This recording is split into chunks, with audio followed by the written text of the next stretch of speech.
ספרי לנו איך נראה מאחורי הקלעים כשעושים רילוקיישן. ארוך, ארוך, קשה, בירוקרטיה בלי סוף.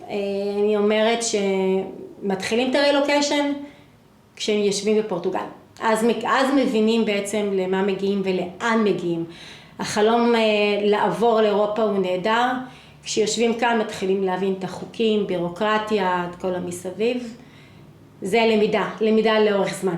ומה הטעויות הכי נפוצות שאנשים עושים בתהליך הזה במעבר? אני אגיד לא לשאול את השאלות הנכונות, ולנסות לעשות את הדברים לבד, או במקביל להקשיב לרשת כשבעצם התהליך הראשוני או תהליך של מישהו אחר לא תואם להם. הוא לא על אותו level בעצם. אז הם צריכים בעצם כל אחד לפי המצב שלו צריך לעבור תהליך אחר, וכשלא מכירים עושים טעויות ולפעמים זה בעורקיהם. וכמה כסף אנשים באמת צריכים בשביל דבר כזה? אם אני אגיד בסביבות בין 40 ל-50 אלף יורו לבן אדם, זה מה שצריך. צריכים לקחת בחשבון שצריך כסף בחשבון הבנק, להראות הוכחת מחיה, הרילוקיישן עולה כסף, שכירויות פה, למצוא את המקום הנכון, אם זה הביטוח ובנקים, ילדים, בתי ספר, הכל זה כסף. שום דבר לא מתבטא ללא זה, אז לקחת את זה בחשבון. כן, ועכשיו עם החמרת תנאי ההגירה בכל אירופה, איך בעצם מתמודדים עם זה? מה עושים פה בפורטוגל?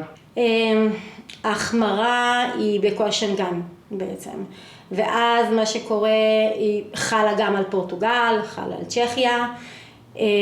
להחמרה יש בעצם בלי נקודת מחירה, אבל יש חברות כמונו שיודעים איך להתמודד עם עורכי דין וכל הבירוקרטיה מסביב, כי מה שקורה כשעושים איזושהי טעות מסוימת, הזמן מתארך, ואז 3-4 חודשים הופך לשנה, שנה הופך לשנה וחצי, אנשים מתייאשים, לא מבינים מה קורה פה, עדיף לברר קודם, לברר את המקום הנכון בעצם. אוקיי, ושאלה אחרונה, הרבה אנשים אומרים שמערכת בריאות באירופה היא לא משהו. מה את יכולה לספר לנו על מערכת הבריאות בפורטוגל? מערכת פורטוגל טובה. טובה, לא רק טובה, היא טובה מאוד. יש פה רופאים שדוברי אנגלית, ביטוח שנגן, ביטוח נכון, ביטוח טוב, אם זה מבחינת תרופות ואשפוזים, בתי חולים, טכנולוגיה, מכשור חדש. בתי חולים כאן נראים כמו בתי מלון, אז זה לא רק מראית עין, את העבודה הם יודעים, לא לטעות. זה לא מדינת העולם השלישי, ממש לא.